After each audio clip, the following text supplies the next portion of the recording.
tepat pada masa. Hari ini kita akan sambung ya. Kita akan sambung untuk bab kedua. Bab kedua lah. Okey. Jadi mengenai nutrisi dan teknologi makanan. Cikgu ulang ya. Nutrisi dan teknologi makanan. Kita sekarang pada bahagian ataupun standard kandungan 2.5 teknologi pemprosesan makanan. Okey. Jadi cikgu juga ingat pada kelas sebelum ini cikgu pernah meminta anda okey untuk mencari antara banyak teknologi pemprosesan makanan. Cikgu dah minta anda mencari proses penapaian.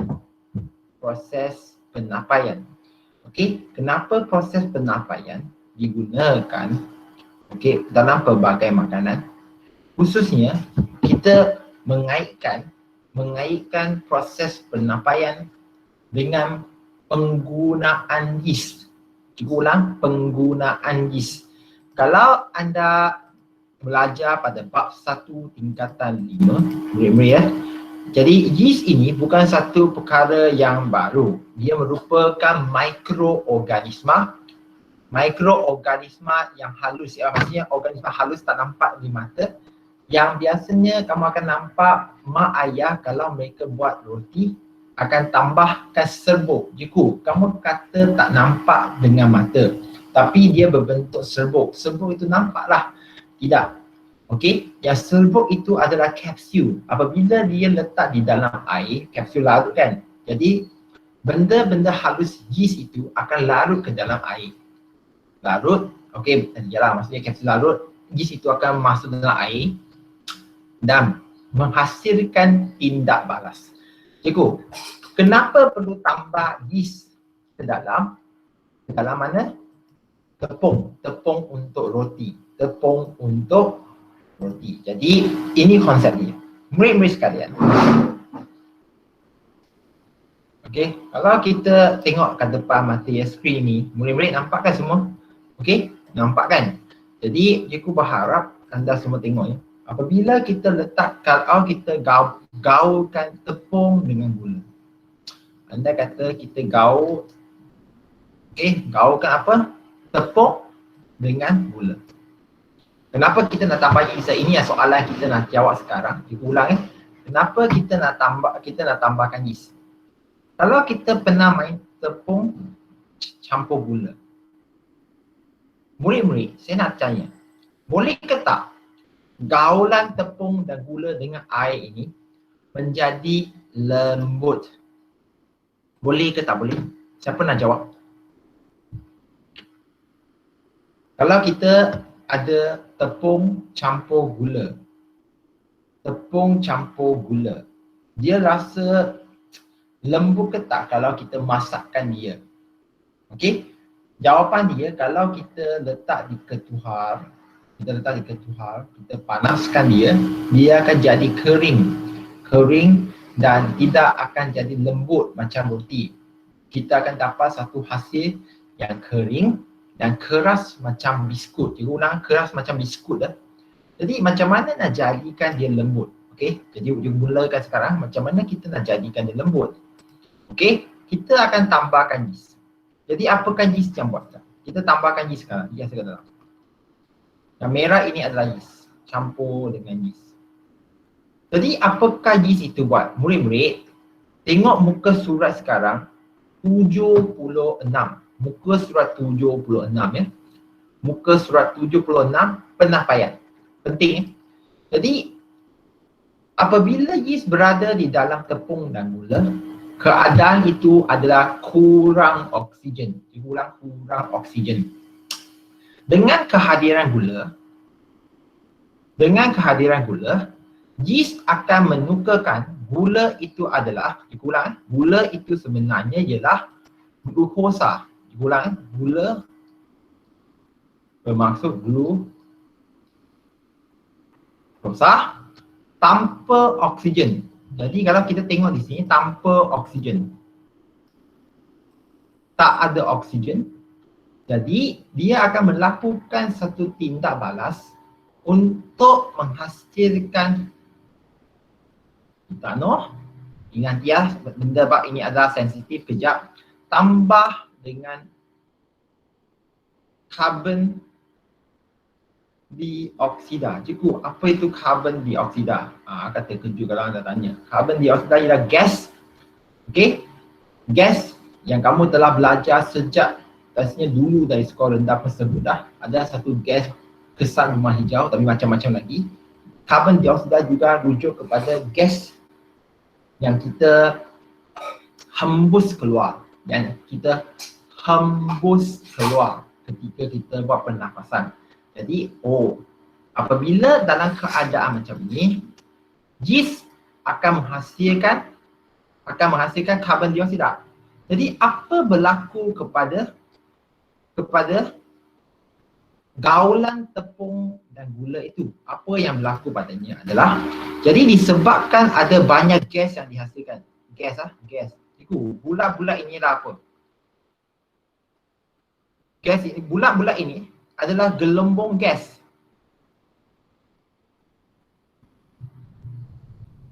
Jadi kalau anda pernah makan roti lah, saya tak tahu anda jenis yang makan roti ke tidak. Kalau anda makan roti, nampak ke tak di dalam roti itu ada lubang-lubang? Cikgu nak panggil nama sekejap ya. Weishnef.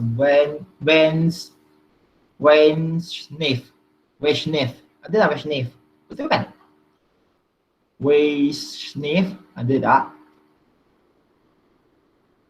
Balkis ada Balkis? Nur Balkis, ada ya. Jadi makan roti itu nampak ke tak, selain daripada lembut, nampak ke tak macam ada lubang-lubang di atas roti ataupun di dalam roti? Nampak ke tak? Nampak kan? Jadi itulah gelembung. Jadi apabila gelembung itu dihasilkan, dia akan naik. Ini yang kita ketika buat roti, kita akan biarkan tepung itu dengan gula dan campur yeast itu, bagikan dia masa supaya dia naikkan aduan tu. Dia naik. Okey, naik. Jadi menjadikan roti itu lembut. Itu dia kembang. Jadi cikgu ulang, sebabnya kita letakkan yeast, dia menghasilkan karbon dioksida. Yeast yang menghasilkan karbon dioksida. Kalau tak letakkan yeast, tepung dengan gula, hasil kamu kalau letak di dalam ketuhar itu adalah biskut, keringnya. Okey, dan keras. Tapi disebabkan anda letakkan yeast, dia menghasilkan karbon dioksida melalui proses penapaian. Murid-murid ya, ini penting ya. Ini bukan kerap ditanya, memang konsep yang kita panggil umum ya. Jadi gas karbon dioksida itu akan naikkan kita punya gaulan tepung dengan gula itu. Jadi itu yang membuatkan tepung itu sekarang ataupun adunan itu menjadi lembut. Apabila kita bakar dalam kekal lembut sebab dia ada ruang udara dia. Okey. Jadi ada antara murid kita, kalau anda peka, cikgu, ethanol ini bukan haram ke alkohol? Jadi adakah tak cikgu nak cakap roti itu ada alkohol? Roti itu ada alkohol. Okey, dengar ya. Okey. Jadi untuk roti, kamu perlu faham proses itu ambil dalam masa beberapa jam saja untuk naikkan roti. Okey. Dan beberapa jam itu hasil ethanol itu adalah boleh dikira tidak ada, okey, ataupun kurang. Jadi yang proses yang itu, penapaian ini adalah menghasilkan umumnya secara banyak adalah gas dia. Okey, ethanol itu boleh diabaikan. Namun kalau anda pernah makan tapai lah. Okey, jadi proses itu menghasilkan, okey, dia menjadikan makanan itu, okey, menukarkan rasa dia menjadi masam, okey, masam. Jadi perlu faham bahawa rasa masam itu bukannya etanol. Jangan salah faham. Jadi penapaian yang kita nak sebutkan di sini lebih kepada apa? Penapaian yang kita nak sebutkan di sini adalah rujuk kepada bukan penghasilan etanol. Bukannya penghasilan etanol. Okay, diulang bukan penghasilan etanol. Dia rujuk kepada proses yang berlaku di dalam keadaan tanpa oksigen. Okey? Okey, tanpa oksigen. Untuk roti dia letakkan yeast di dalam tepung dan gula. Jadi proses tanpa oksigen penapaian ini menghasilkan karbon dioksida, naikkan tepung roti tersebut, menjadikan roti lembut. Manakala untuk tapai, kalau anda belajar tapai lah, kita letakkan yeast, okey. Lepas tu letakkan sekali dengan contohnya durian ataupun ubi. Letakkan dia untuk beberapa hari. Jadi dia menghasilkan makanan yang rasa dia lain daripada makanan asalnya. Okey, jadi ditukarkan dia jadi masam. Masam itu bukan etanol. Bukan. Kalau sesiapa yang pernah minum benda alkohol ataupun arak, dia berasa pahit lain lah. Jadi dia kata juga rasa, gunakan istilah rasa dulu. Cikgu tak minta anda pergi cubakan, tidak. Okey. Jadi untuk yogurt pula, yogurt.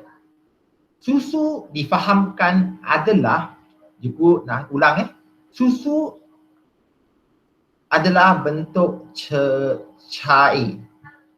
Okey. Jadi macam mana dia nak jadikan yogurt?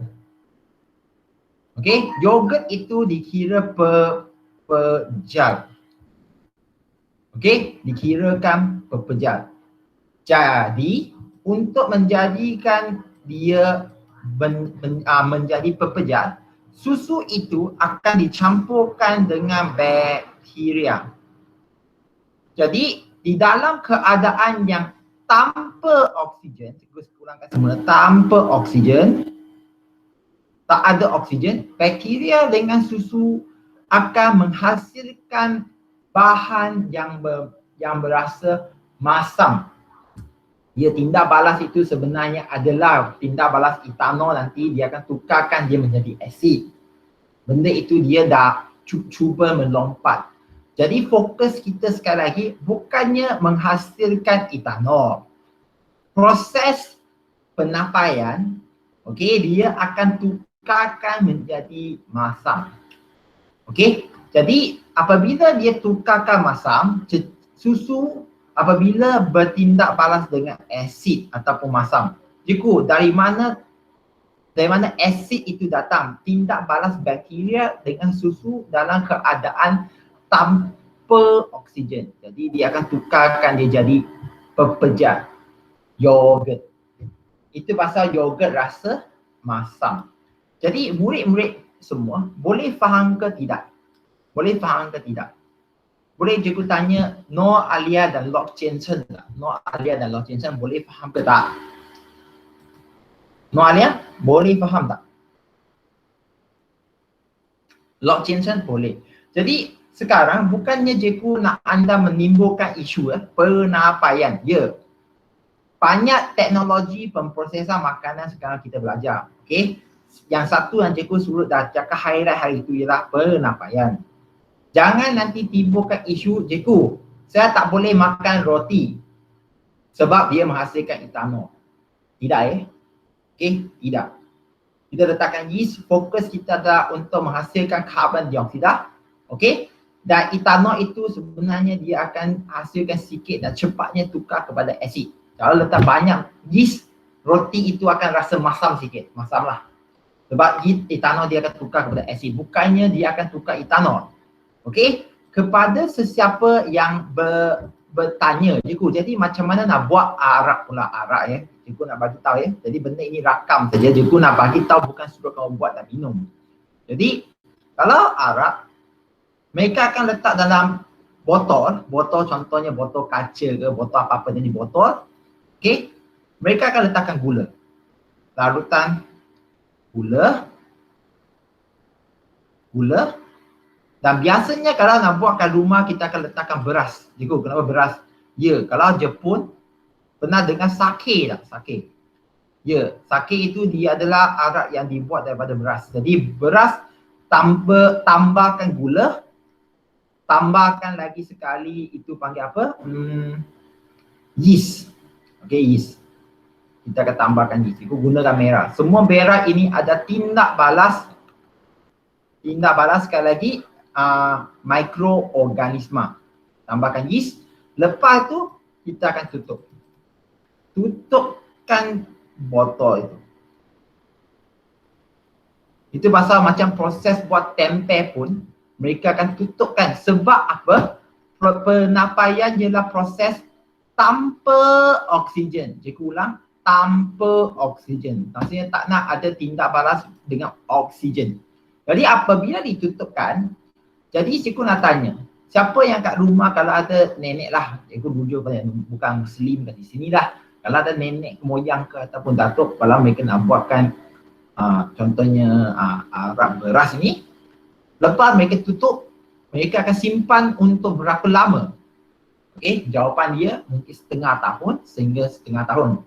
Jadi setengah tahun lah, betul lah tu. Jadi benda ini apabila disimpan, lepas setengah tahun dia buka. Dia buka. Asal dia ialah gula dengan beras, sekarang dia punya cecair ini ada satu bau. Bau arak lah. Okay, dia akan tukar. Okay, dia akan tukar menjadi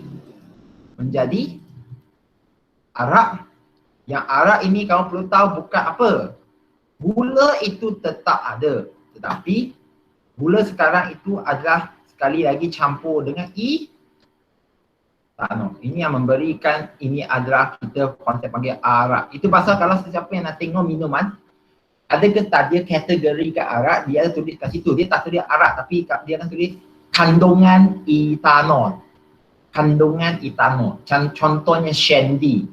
Shandy yang macam tin minuman biasa itu ada kandungan etanol. Tapi dia bukan kategori arak. Dia ada kandungan etanol yang kurang 0.0 berapa peratus etanol. Jadi itu adalah bau dia. Jadi dia letak lama dia akan jadi arak. Jadi benda ini cikgu pun tak nak sebut banyak. Cikgu pun tak nak sebut panjang. Jadi untuk tempe, tapai, kicap, mereka pun gunakan proses penapaian tanpa oksigen yang berbeza. Bukan semua tambah yeast. Bukan semuanya tambah yeast. Okey? Pentingnya anda ingat sekali lagi, ada yang tambah dengan bakteria. Okey? Yeast atau mikroorganisma berfaedah yang lain.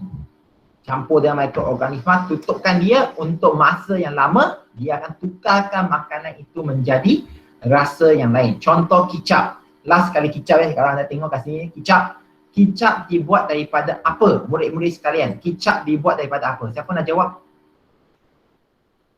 Siapa nak jawab? Kicap itu dibuat daripada apa?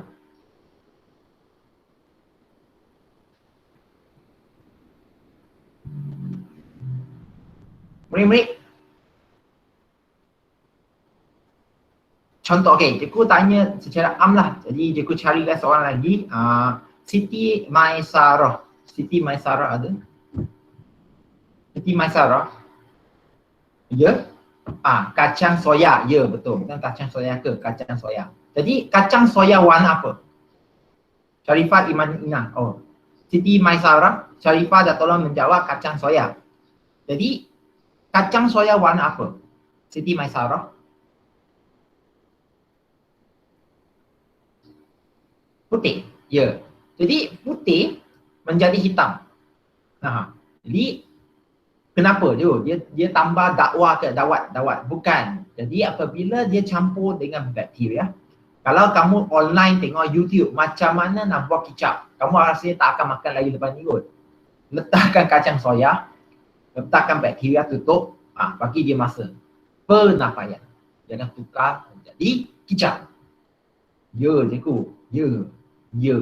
Memang itu proses dia. Cikgu, proses itu berbau ke? Ya, berbau. Sebab kacang soya letak lama, cikgu, dia akan jadi busuk tak? Tapi disebabkan bakteria dia tukarkan warna putih itu jadi hitam dan tukarkan rasa asal kacang soya menjadi kicap sebab dia ada tambah gula semua sekali di situ untuk biar penyampaian berlaku dengan lebih lengkap. Jadi boleh je ku tanya, ada sesiapa di sini ada soalan ke tak untuk teknologi pemprosesan makanan? Ada ke tak ada? Ada ke tak?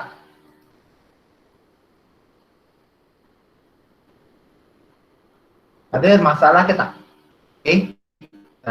Sambung kan. Jadi cikgu, penyejuk bekuan ini kita hari itu kita dah sebut teknologi pemakanan, kita dah sebut dari memasak, penyampaian, kita juga sebut pengeringan, kita juga sebut pempasyuran untuk susu atau produk tersusu, kita juga sebut pengetinan, penyejukan, penyinaran dan pembungkusan vacuum. Tapi cikgu nak sebut juga sekali lagi untuk bermula penyejuk bekuan. Okey, penyejuk bekuan berlainan dengan pendinginan. Kalau anda tengok di sini tak ada. Okey, kalau anda tengok masa akan datang, kalau berdepan dengan soalan ni, penyejuk bekuan jatuh pada istilah beku, frozen. Jadi kebanyakan masa kalau anda tengok di hypermarket ataupun pasar raya ya, kamu akan nampak makanan yang nak disimpan lama untuk makanan seperti daging. Untuk seperti daging lah khususnya. Okey, ataupun fillet. Mereka akan simpan di tempat beku. Kalau untuk yang simpan untuk bertahun-tahun lah. Okey, bukan tahun lah, berbulan-bulan kot. Kalau tahun pun rasa pelik lah. Jadi, mereka akan simpan pada suhu 0 darjah Celsius atau lebih rendah. Okey, kalau anda tengok kek yang kita namakan di secret recipe, dia tak letak untuk penyejuk bekuan. Kalau dia letak sejuk beku, kek itu akan jadi ais. Dia biasanya letak, letak pada suhu 4 darjah Celsius. Dia ulang 4 darjah Celsius. Itu adalah 4 darjah Celsius, itu ada pendinginan sebenarnya. Dia sejuk. Ini penyejuk bekuan, frozen. Okey, contohnya daging disejuk bekukan pada suhu antara negatif 18 hingga negatif 24. Ya, dia adalah macam ais. Apabila daging beku dikeluarkan daripada freezer, biasanya kita akan letakkan dia di luar untuk dia kembali menjadi daging. Bukannya masih ais lah, kita bagikan dia kembali kepada suhu bilik supaya daging dia lembut semula. Okey. Jadi penyejuk bekuan boleh simpan bertahun-tahun sebab apa? Okey. Pentingnya anda tahu pembiakan mikroorganisma terencat ataupun menghentikan pembiakan mikroorganisma. Sebab kalau dia dah jadi ais, mikroorganisma pun tak boleh nak gerak menjadi beku. Jadi dia akan terencat. Cukup apa dia terencat? Henti. Okey, tindakan enzim terhenti juga. Jadi enzim apa? Enzim oleh mikroorganisma yang merosakkan makanan berhenti. Okey, biasanya kita akan tengok makanan laut seperti udang akan disejuk beku, daging, ayam dan ikan. Kalau kamu tengoklah penyejuk bekuan. Namun makanan penyejuk bekuan kalau telah dipanaskan ataupun dikeluarkan ke suhu bilik untuk tempoh yang lama, dia akan rosak cepat. Sebab aktif bakteria dan mikroorganisma akan menjadi aktif semula. Manakala penyinaran pula. Penyinaran biasanya dia buat pada buah-buahan. Cikgu nak ulangkan pada buah-buahan dan sayur-sayuran. Cikgu, apa itu penyinaran? Kalau anda belajar pada tingkatan 4 tenaga nuklear, cikgu ulang tenaga nuklear. Ada satu sinar yang penting, ada alfa, beta dan gamma. Gamma itu yang kita nak cakap mempunyai kuasa penembusan tinggi. Okey, kalau dia boleh tembus sel, cikgu ulang, sinar gamma boleh tembus sel. Rasanya boleh ke tidak sinar gamma membunuh mikroorganisma? Boleh cikgu tanya Chang Yen ni tak? Rasanya Chang Yen ni boleh ke tak sinar gamma membunuh mikroorganisma? Boleh ke tak boleh?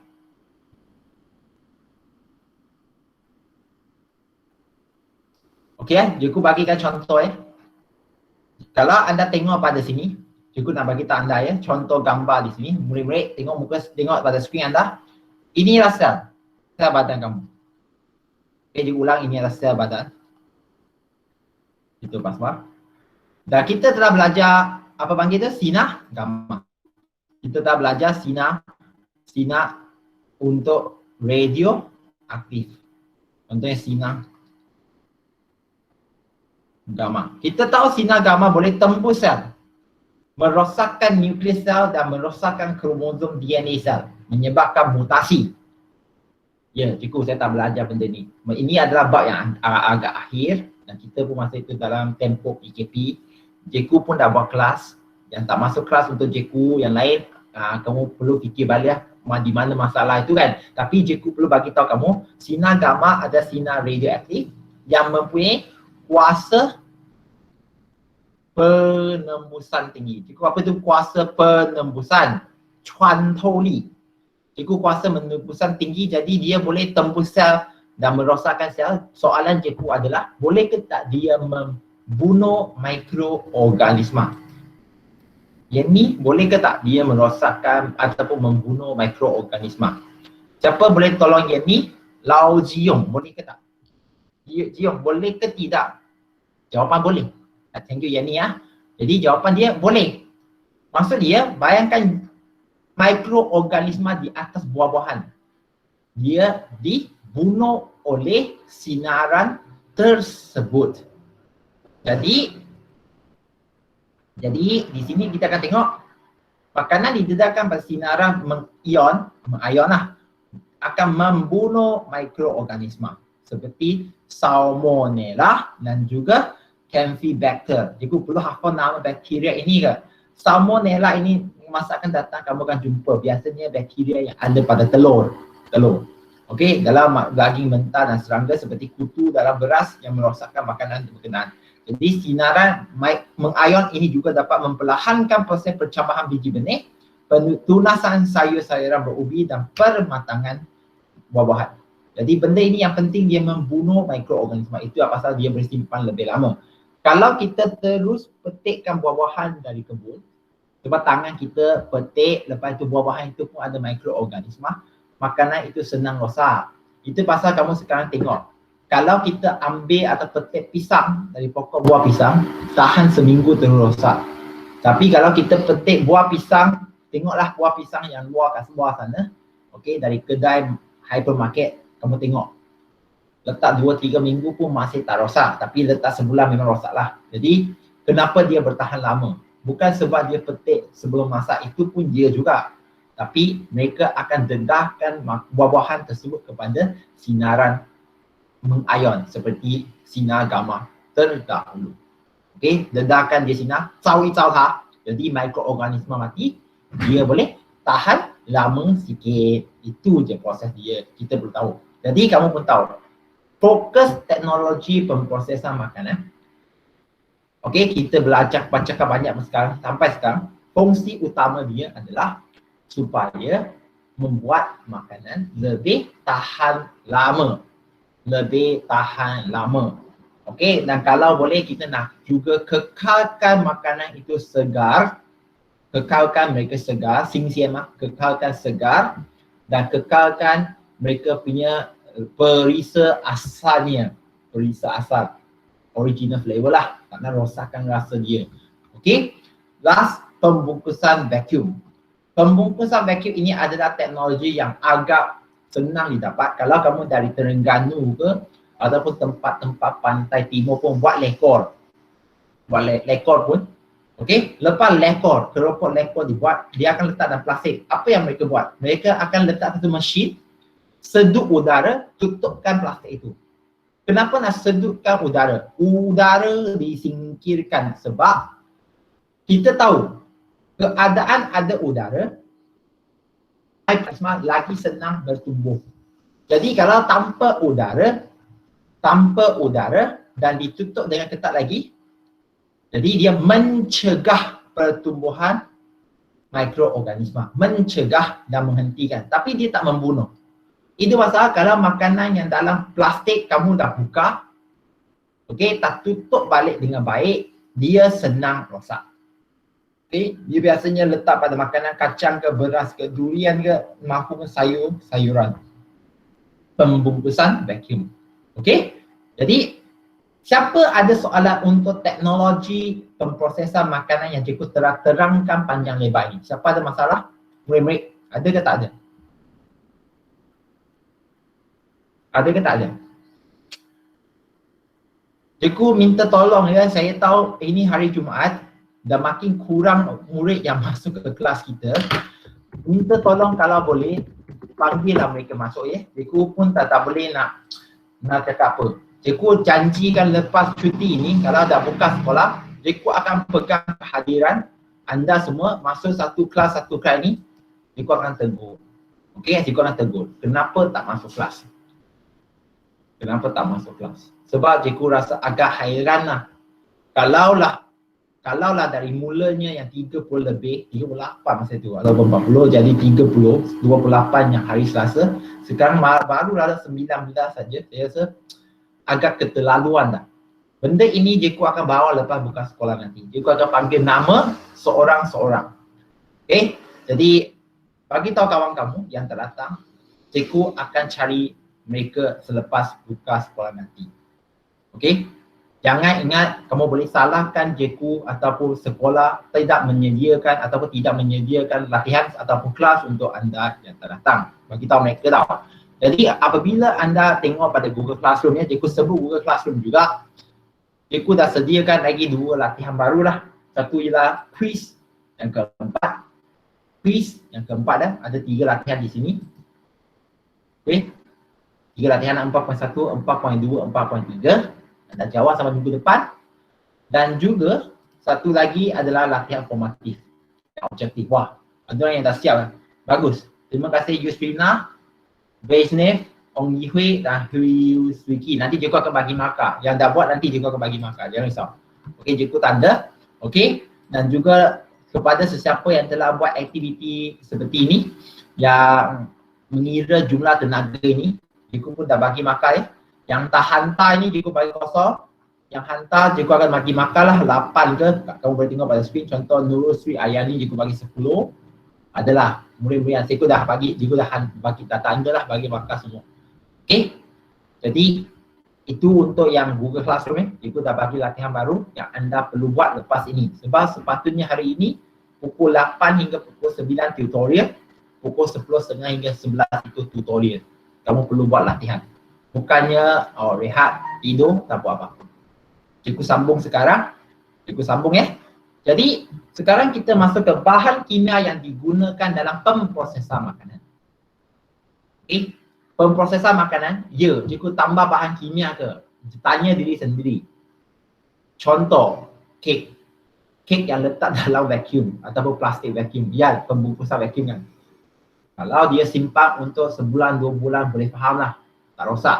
Tapi sekali tengok expiry date dia, boleh sampai setahun, 2 tahun. Siapa yang pernah buat kek sendiri kat rumah, kek ya, kek biasa, letak kat rumah, seminggu pun kek itu rosak dah.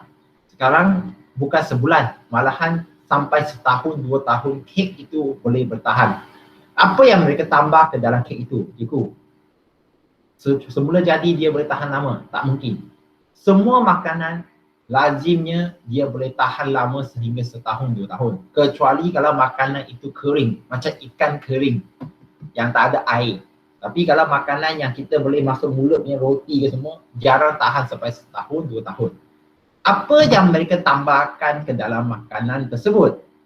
Izinkan cikgu perkenalkan nama dia pertama ini. Pengawet. Pengawet. Okay? English preservative. Preservative. Jadi pengawet ditambahkan untuk menjadikan makanan tahan lebih lama. Kenapa? Kenapa? Kenapa dia boleh tahan lebih lama? Pertama, dia mencegah pertumbuhan dan pembiakan mikroorganisma. Jadi adakah tak pengawet ataupun bahan kimia pengawet ini adalah baik ke tak baik? Fikirkan, kalau bahan kimia itu tambah, mikroorganisma mati. Mikroorganisma boleh mati. Murid-murid, cikgu nak tanya juga, boleh ke tak sel-sel badan kamu mati? Nurul Afifah ada? Afifah? Kalau pengawet boleh bunuhkan sel-sel jadi boleh ke tak pengawet itu bunuhkan sel-sel sihat badan kamu? Boleh ke tak boleh? Noh Hasyah, boleh ke tak? Kenapa tak? Kenapa tak? Bahan kimia boleh bunuh mikroorganisma. Itu dah tulis lagi. Boleh atau tidak membunuh sel badan anda. Itu je soalan cikgu pada chat box anda sekarang. Siapa nak jawab? Siapa nak jawab? Nurul Afifah kata tidak. Siapa lagi nak jawab? Rasanya boleh ke tak boleh? Avinesh. Avinesh? Ada tak Avinesh? Dan Junho ada? Dan Junho, boleh ke tak boleh? Pengawet bahan kimia itu bunuhkan sel-sel badan. Logiknya, logik dia. Boleh lah, itu logik dia. Nurul Afifah ke? Terima kasih. Jadi itu logik kita. Jadi bagus ke tak bagus kalau kita guna pengawet? Kita guna logik lah. Jadi logik dia sendiri jawab boleh ke ataupun tak bagus. Jadi antara pengawet yang kita tambah, kalau garam, gula, cuka tak apa. Okey, garam dia letak pada makanan laut dan sayur-sayuran jadi contohnya sayur kering ke, buah-buahan macam jadi jeruk. Kalau gula lah tambah pada buah-buahan macam jadi jeruk. Cuka makanan yang dijeruk juga. Manakala ini yang menjadi isu. Contohnya natrium nitrit dan natrium nitrat. Yang tambah khususnya ke dalam sausage dan daging. Dalam tea. Okey. Asid benzoik letak di dalam jus buah-buahan dan sos tomato. Cikgu, saya perlu hafal semua bahan kimia ini ke? Tidak. Tapi kamu sekarang perlu pergi sekurang-kurangnya baca contohnya sardin. Contoh pasta. Okey, tomato sauce pasta tu baca. Okey, asid boric di dalam berbola ikan. Ya. Kalau kau baca dia punya kandungan di dalam makanan plastik dia tu kau baca. Sulfur dioksida di cordial buah-buahan. Biasanya kalau anda tengok tin buah-buahan, tin buah-buahan yang ada air gula tu dia tu sulfur dioksida. Okey, jadi benda-benda ini bagus ke tak bagus kalau makan lebih. Itu je logiknya. Jadi kita akan sampai nanti apakah kesan-kesannya kalau kita makan lebih. Sabar, di bawah je. Okey, selain daripada pengawet, pertama pengawet untuk menjadikan makanan tahan lebih lama sebab dia mengurangkan kerosakan makanan, mencegah pertumbuhan dan pembiakan mikroorganisma. Cikgu, ini saya perlu hafal ke? Ya, hafal. Tak ada cara lain. Okey, apa lagi bahan kimia ada? Pewarna. Kenapa kita tambahkan pewarna? Pewarna menjadikan warna dia lebih menarik.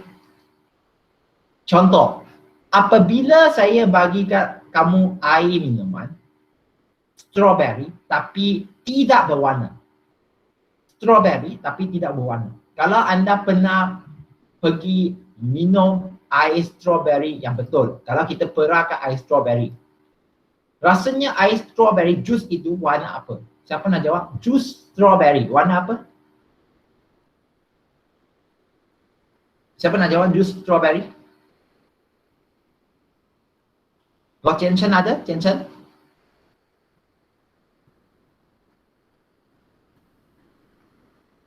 Kena pastikan Chen Chen ada selalu. Chen Chen, rasanya jus strawberry warna apa?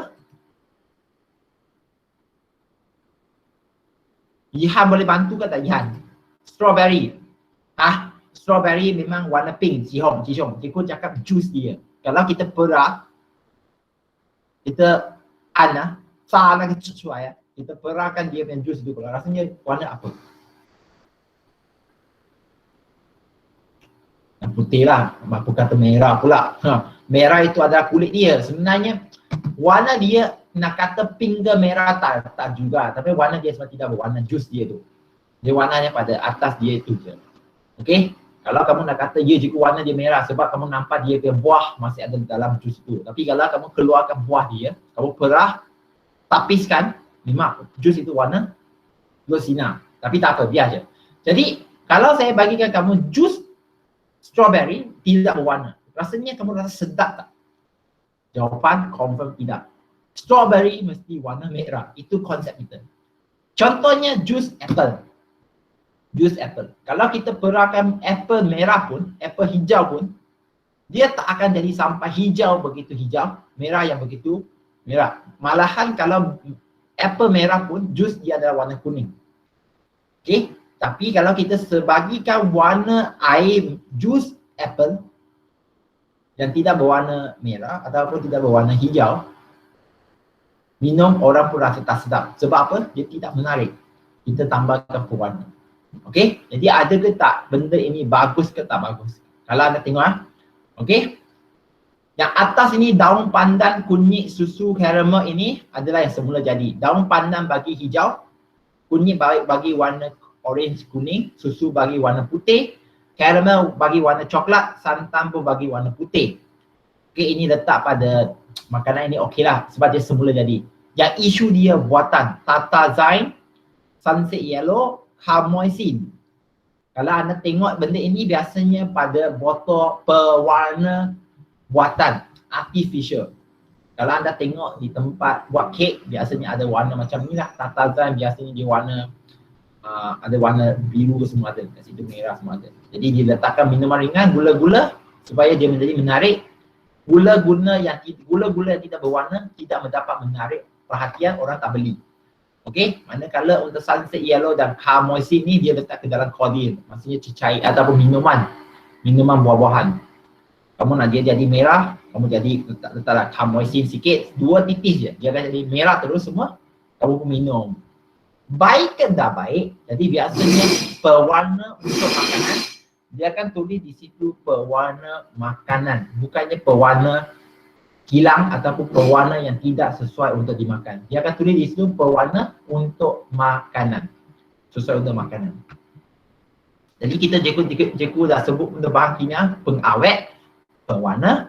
Sekarang ada 3, 4, 5, 6, 7. Okey, ada lagi 27. Okey, ketiga ialah peluntur. Peluntur ataupun kita panggil bleach. Bukan mangga bleach ya. Tapi bleach ini peluntur biasanya digunakan untuk melunturkan warna. Melunturkan warna maksudnya menghilangkan warna asal dia. Kalau anda pernah menolong mak ayah cuci baju, kalau ada benda-benda kotoran kena pada baju seluar yang putih, mereka akan letakkan Clorox. Itu Clorox peluntur untuk baju. Makanan ada ke letakkan peluntur? Banyak. Antara dia, Cikgu nak kamu highlight di sini, gula, tepung dan bihun.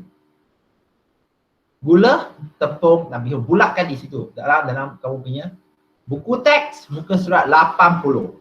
Cikgu, gula mereka letak peluntur ke? Muka surat 80 murid-murid. Okey. Jadi gula, kalau kita tahu gula itu datang daripada tebu. Okey. Murid-murid, apakah warna jus tebu? Boleh cikgu tanya Zhichong dan Siti Maisara tak? Zhichong dan Maisara. Warna tebu ialah apa? Air tebu?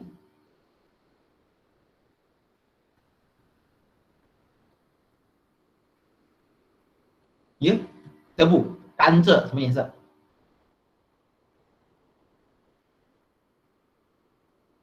Hello, ada orang tak? Okey, cikgu minta bantu. Okey, hijau boleh? Yihan? Yihan ada Yihan? Warna? Selain daripada hijau? Siapa nak jawab?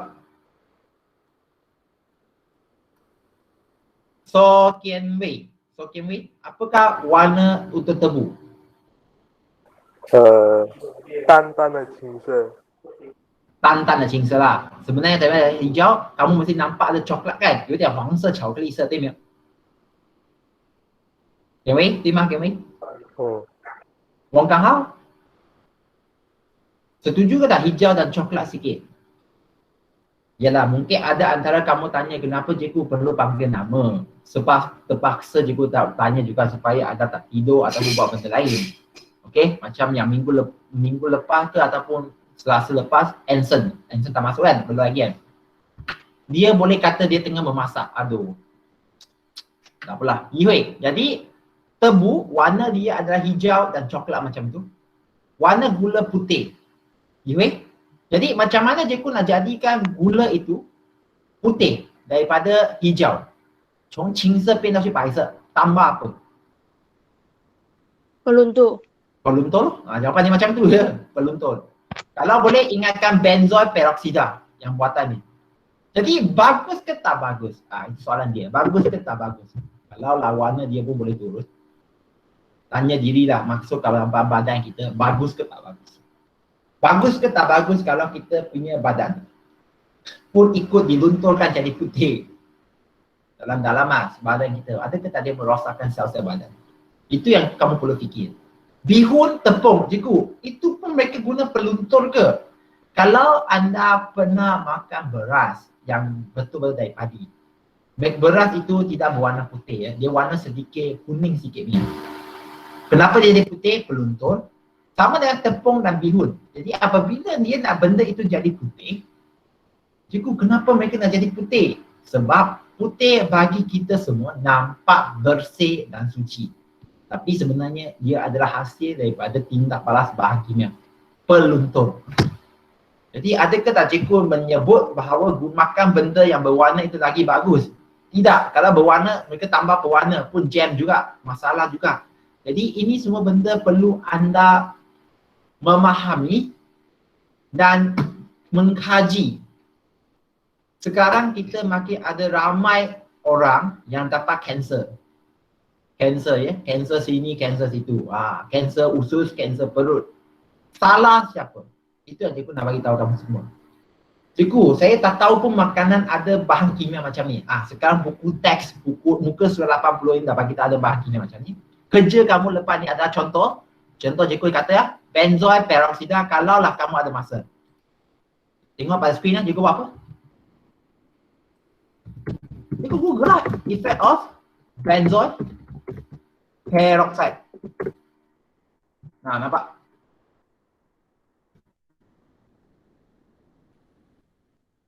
Macam-macam kamu boleh baca. Side effect and precaution. Jadi benda ini, kamu dah tak boleh sampai sekarang, maksudnya hari ini, 19 hari bulan Mac ini, 2021 lagi, kamu dah tak boleh bagi alasan kata kamu tidak tahu. Okey? Kamu dah tahu, buku dah bagi tahu kamu ada benda macam ni, kerja kamu sekurang-kurangnya adalah pergi tengok, baca dari luar. Cikgu, adakah tak mereka akan tanya dalam ujian SPM? Jarang mereka akan tanya secara macam tu. Okey, apakah kesan bahan kimia ni? Sebab kamu tak belajar bahan kimia atau tak belajar kimia secara khusus, tapi anda telah didedahkan. Okey, kamu tak ada lagi kata apa panggil alasan kata tak tahu. Lepas itu yang keempat bahan kimia yang tambah dalam makanan biasa kita tahu, kita sebut panggil perisa. Perisa ataupun flavoring. Kenapa mereka tambahkan flavoring? Untuk meningkatkan rasa makanan jadi lebih sedap, ataupun biasa kita tambahkan rasa untuk umami. Rasa umami. Kalau untuk Cina, xianwei. Xianwei. Itulah dia mereka tambah MSG, Ajinomoto. Okey, contohnya mi segala, kicap soya ke kerepek, mereka tambahkan MSG supaya kau makan rasa sedap. Makan tak henti. Gula pun sama. Gula ke garam ke daun pandan vanila. Semua ini pun sama. Kenapa mereka tambah supaya dia jadi lebih sedap dari segi rasanya. Lebih sedap dan wangi. Okey? Sekarang apa itu penstabil? Penstabil. Okey? Stabilizer. Stabilizer dia macam ni. Untuk mencegah pemendakan butiran dalam makanan cecair. Kalau anda pernah minum sup, minum sup makanan, okey? Kalau minum sup makanan, sup ada dua jenis. Sup cecair macam air dan juga ada ketulan-ketulan dia. Sedap ke tak sedap? Tidak. Bagi contoh, sup ayam mak yang buat di rumah. Kalau kita makan sup ayam original, kita akan nampak kan benda itu cecair dengan bendakan atau mendapan butiran. Tapi kalau kamu pergi makan sup ayam ataupun sup cendawan di Pizza Hut, bukan Pizza, di Pizza Hut. Oh cikgu, itu sedap. Tapi tanya diri sendiri, murid-murid. Sup di Pizza Hut, dia nampak sedap. Bukan sebab dia lebih banyak cendawan, lebih banyak ayam yang mereka guna. Mereka sebab dia nampak pekat. Pekat. Apa yang mereka tambah itu sebenarnya? Apa yang mereka tambah? Okey, mereka tambah sebenarnya adalah serbuk kanji je. Okey, kanji ataupun tambah gelatin supaya dia nampak lebih pekat. Bukannya mereka sedap dari segi mereka punya ayam ke cendawan guna lebih banyak. Kalau kat rumah mak kita punya sup tambah cendawan banyak, tambah ayam banyak pun dia tak akan jadi sedap macam Pizza Hut. Tapi dari segi kandungan nutrien ada lagi baik, jauh lagi baik daripada yang makanan segera. Itu yang cikgu nak sebut sekarang. Sedap bukan sebabnya kandungan nutrien, tapi sedap sebab mereka tambahkan bahan kimia di dalam makanan mereka saja. Murid-murid boleh ikut ke tak? Panjang daripada cikgu cerita ni, boleh ke tak? Siapa baru masuk ni? Haikal, baru masuk ke ni? Tak apa, cikgu rakam ya, nanti tengokkan YouTube itu dalam grup ya, cikgu nanti akan share semula. Lepas tu ada yang tambah pemanis. Cikgu, pemanis tanpa rasa perisa lain ke? Pemanis ini adalah sweetener, menjadikan dia lebih manis. Okey, yang kamu perlu highlight ini adalah aspartam. Okey, aspartam. Aspartam ini adalah gula tiruan. Okey, sikit saja dia akan rasa sangat manis. Okey, sorbitol ini pun buatan tapi untuk pesakit diabetes mellitus. Jadi banyak makanan dia tambah aspartam tapi dia bukan gula asalnya. Dia rasa manis je tapi dia tak ada manfaat langsung dan memberi kesan kepada ginjal kita. Woman dan kesentak akan merosakkannya. Menjadikan makanan dan minuman lebih manis. Sebab aspartam sikit dan cukup manis, tambah gula, perlu guna banyak gula, merugikan duit orang hilang tersebut. Okey? Jadi jangan tanya kenapa kita tambah, sebab kita beli. Kalau kita baca kandungan makanan yang kita makan dan kita reject makanan itu, orang tak beli sebab ada tambahan bahan kimia itu. Jadi orang yang kerja di kilang mereka tahu, okey, makanan dah lelaki kurang beli, jadi mereka perlu buat sesuatu, tidak menggunakannya. Masalahnya sekarang kita adalah kita tetap support dan kita tetap gunakan makan tanpa memberi mereka isyarat kita tak nak. Jadi makanan itu akan dibuat terus sebab kita tak reject, kita ambil secara sedar. Tak ada alasan nanti sekali lagi kata kita jatuh sakit sebab makan makanan yang tak betul.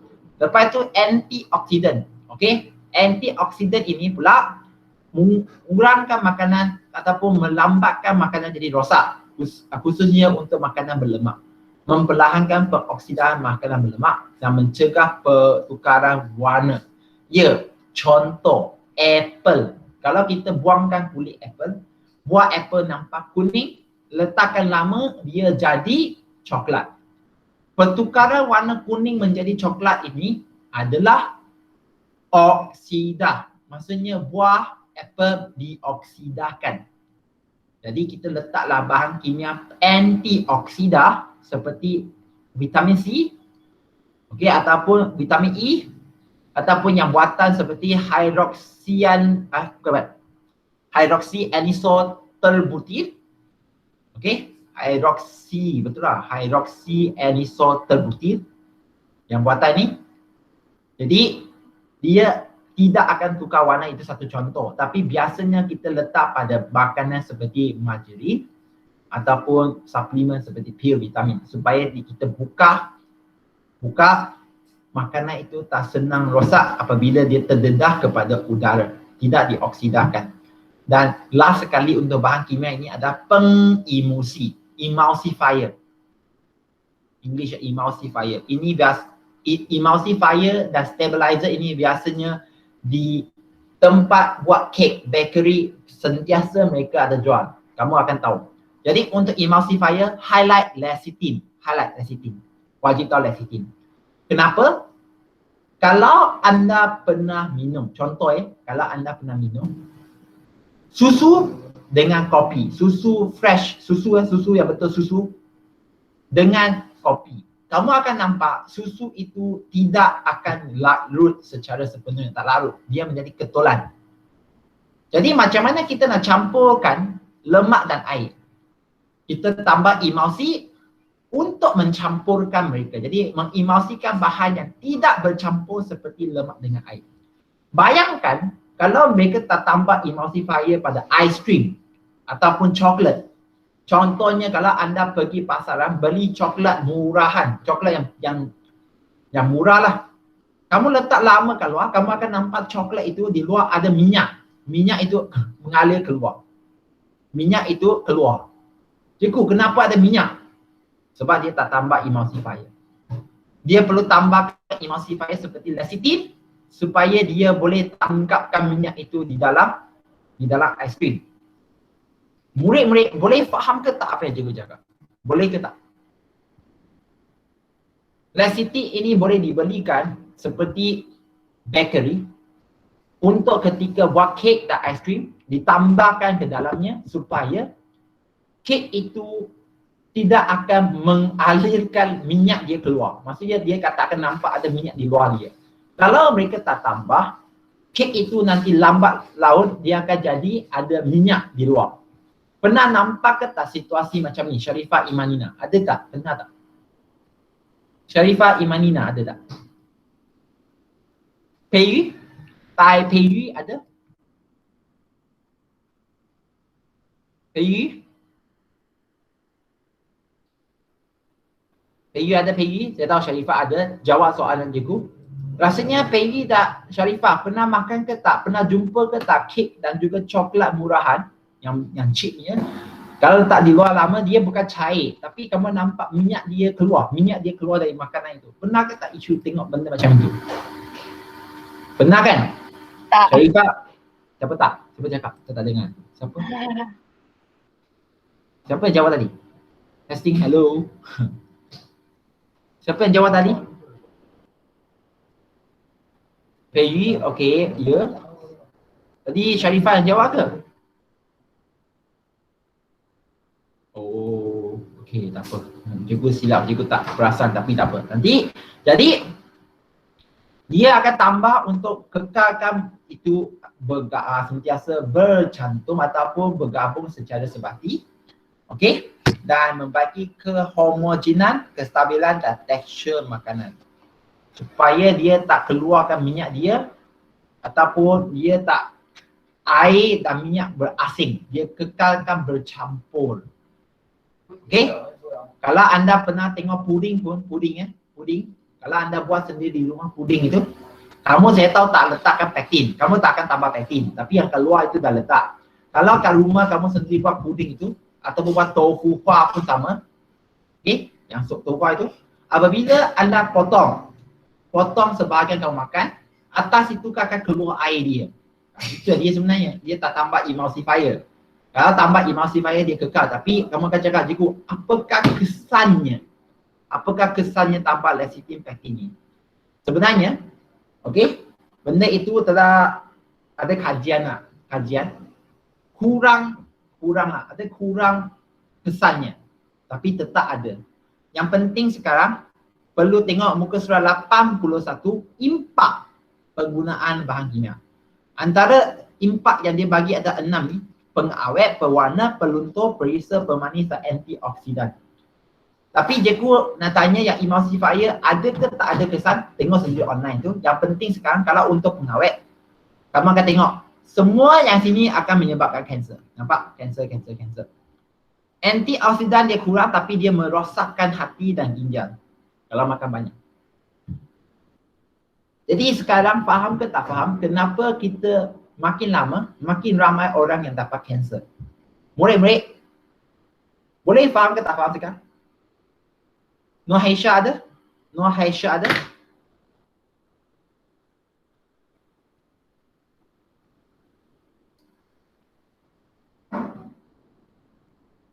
Haisha Diana. Hasya Diana. Jadi faham ke tak faham sekarang kenapa kita makin lama makin ramai orang yang dapat kanser? Jadi sekarang faham ke tak?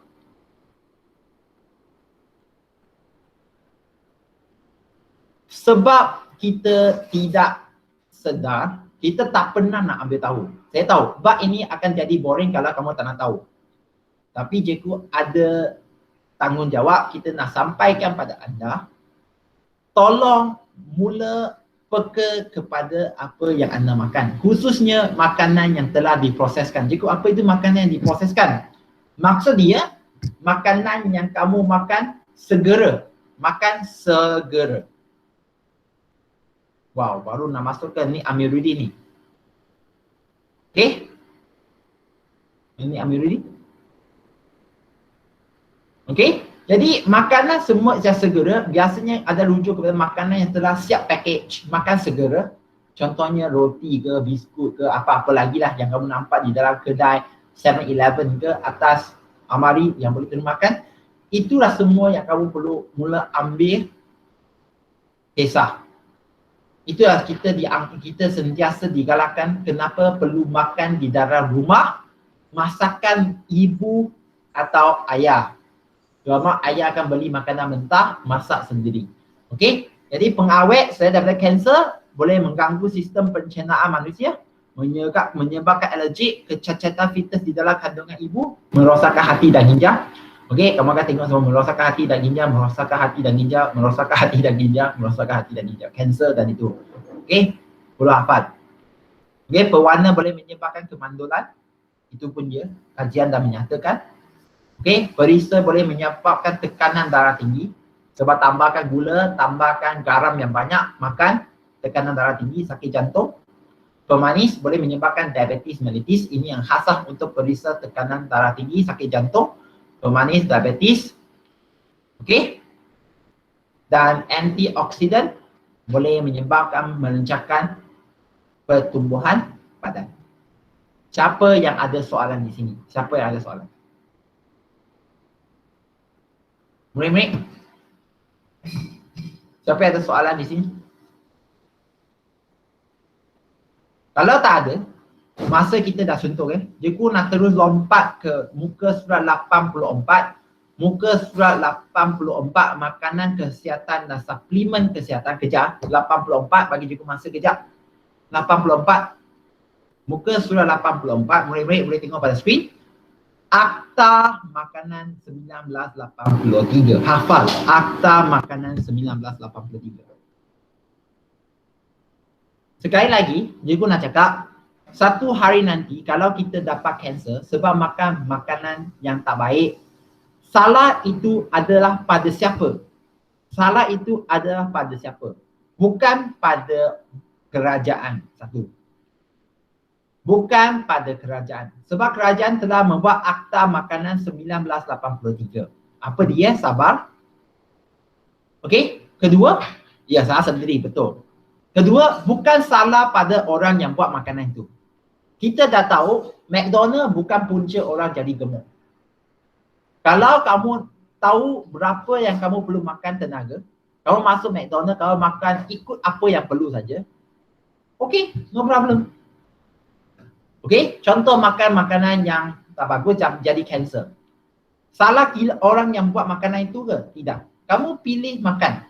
Sebab balik kepada ini, Akta Makanan Kerajaan telah membuatkan undang-undang, okey, undang Malaysia untuk melindungi orang ramai daripada bahaya dari segi kesihatan dan penipuan berkaitan dengan penyediaan, penjualan dan pengguna makanan serta mengenai perkara yang berkaitan dengannya. Okey, secara ringkas, mana-mana pihak yang menjual makanan beracun atau merosakkan kesihatan pengguna akan didenda atau dipenjarakan atau kedua-dua sekali jika kesalahan disabitkan oleh mahkamah. Okey, itu pasal kalau sesiapa contohnya kan macam case, okey, kat China ada susu tiruan contohnya. Kat Malaysia kalau ada susu tiruan dijumpa, orang yang buat susu tiruan itu ditangkap, dia boleh disabitkan kesalahan. Tapi kesianlah kalau anda orang yang makan susu tiruan itu. Okey, susu tiruan. Lepas tu, apa lagi yang kamu perlu tahu? Highlight juga muka surat 85, peraturan makanan 1985. Okey, peraturan makanan 1985 adalah undang-undang yang digubah di bawah Akta. Cikgu, apakah beza peraturan dengan Akta? Akta dulu, di perlembagaan Malaysia yang paling tinggi ialah Akta. Di dalam Akta ada pecahan dia, peraturan pecahan dia. Jadi peraturan makanan 1985 dikuatkuasa oleh Kementerian Kesihatan Malaysia dan pihak berkuasa tempatan bagi membantu orang ramai memperoleh makanan yang selamat, berkualiti, bersih dan bebas daripada sebarang bahan pencemar beracun. Saya tahu, Cikgu, kenapa kamu guna buku teks? Sebab buku teks ada yang terkini. Tolong baca buku. Jadi, sebagai contoh mengikut peraturan-peraturan makanan, maklumat dan label makanan, highlight label makanan harus mengandungi perkara-perkara ini. Ini adalah perkara terakhir yang cikgu nak tamatkan untuk hari ini. Murid-murid, label makanan. Ya, di bawah akta makanan ada peraturan-peraturan makanan 1985 yang menyebut pasal label makanan. Jadi, tolong, kerja kamu hari ini adalah, cikgu akan bagi lagi satu kerja, yang quiz dan juga latihan formatif ada masa seminggu, kau boleh buat. Take your time. Tapi untuk yang ini, cikgu akan buat satu assignment nanti. Okey, dalam Google Classroom saya tahu bukan semua orang buat, tapi tolong buat. Tolong ambil tiga label makanan. Tak payahlah beli yang mahal. Sekarang teknologi dah bagus. Ambil 3 label makanan, ambil gambar pun boleh. Dan turn in assignment nanti. Cikgu akan buatkan satu assignment supaya anda akan ambil 3 label makanan dan turn in saja. Mula baca hari ini. Okey, cikgu minta kamu baca apa-apa makanan yang ada kat rumah, kamu ambil 3 cukup. 3 gambar untuk label makanan. Tengok ada ke tak label makanan itu ada nama sebutan sebenar makanan. Senarai ramuan, ya, tadi kita bercakap panjang lebar tentang bahan kimia. Jadi ada ke tak senarai dia ada sebut. Tengok, ada. Kamu tak faham itu bukan salah dia, Google dia sekarang ada. Arahan penyimpanan, macam mana simpankan makanan, teknologi makanan itu tadi. Teknologi pemprosesan makanan. Maklumat pengeluaran, kilang mana yang hasilkan, yang perlu bertanggungjawab. Akuan pemakanan, adakah tadi halal ke tak halal ke betul-betul. Pelabelan pemakanan. Pernyataan aditif makanan. Tadi senarai ramuan itu contohnya dia gunakan tepung, gunakan gula. Aditif makanan ini yang biasanya ada satu lagi dia akan tuliskan bahan kimia. Ataupun kita panggil tadi kita bahan kimia tambahan. Okey. Contohnya yang pengawet ke perisa, dia akan letak secara asing di sini. Bahan pengawet, bahan pewarna semua. Ada yang gabungkan sekalipun tak salah sebenarnya, tapi sepatutnya asingkan. Penyataan mengenai kuantiti berat dan isi padu, berapa berat net weight dia, dan penandaan tarikh. Ada berapa perkara di sini murid-murid? 1, 2, 3, 4, 5, 6, 7, 8 dan 9. Ada 9 perkara. Cikgu nak kamu ambil gambar untuk 3 makanan yang mengandungi 9 perkara dalam label makanan tersebut. Boleh ke tak boleh murid-murid? Boleh ke tak boleh? Murid-murid, boleh ke tak boleh? Okey, satu dah respon, yang lain boleh ke tak boleh?